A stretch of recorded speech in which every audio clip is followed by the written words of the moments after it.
This is the Engines of Our Ingenuity, made possible by the Friends of KUHF Houston. Today, pigeons and pigeonholes. The University of Houston's College of Engineering presents this series about the machines that make our civilization run and the people whose ingenuity created them.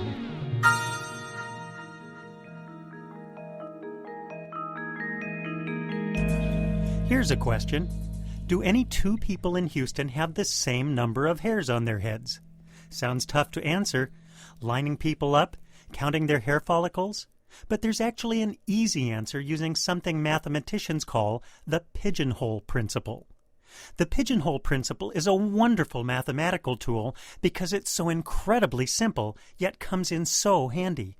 It takes its name from the following example. Suppose we have 10 pigeons, but only 9 pigeonholes to put them in. Since we have more pigeons than pigeonholes, at least one of the holes must have at least 2 pigeons in it. That's it. That's the Pigeonhole Principle.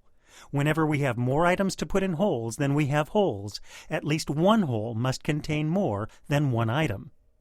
The Pigeonhole Principle isn't a great mathematical truth. It's just an observation, and a pretty obvious one. But that's why mathematicians take pleasure in using it.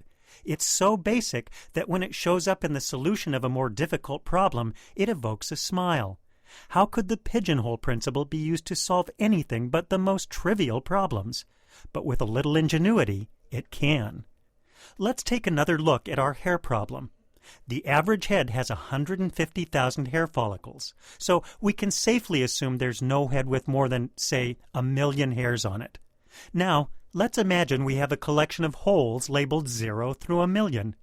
We'll take all the residents of Houston and put them in the holes corresponding to the number of hairs on their heads. But Houston has a population of over 2 million. So, by the Pigeonhole Principle, at least one hole, and probably many, will contain at least 2 people. We can be certain that at least 2 people in Houston have the same number of hairs on their heads, and we haven't counted anything.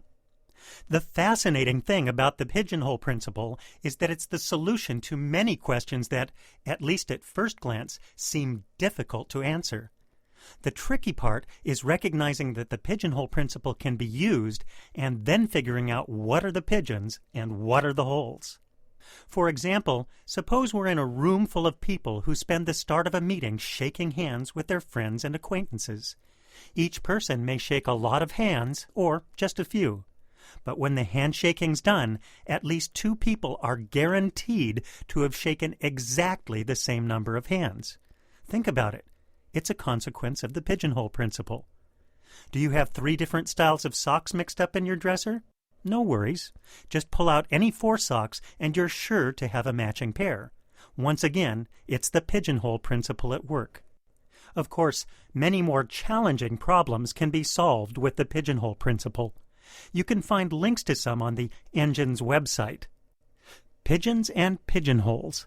Who'd have ever thought we could find such a great use for them? I'm Andy Boyd at the University of Houston, where we're interested in the way inventive minds work.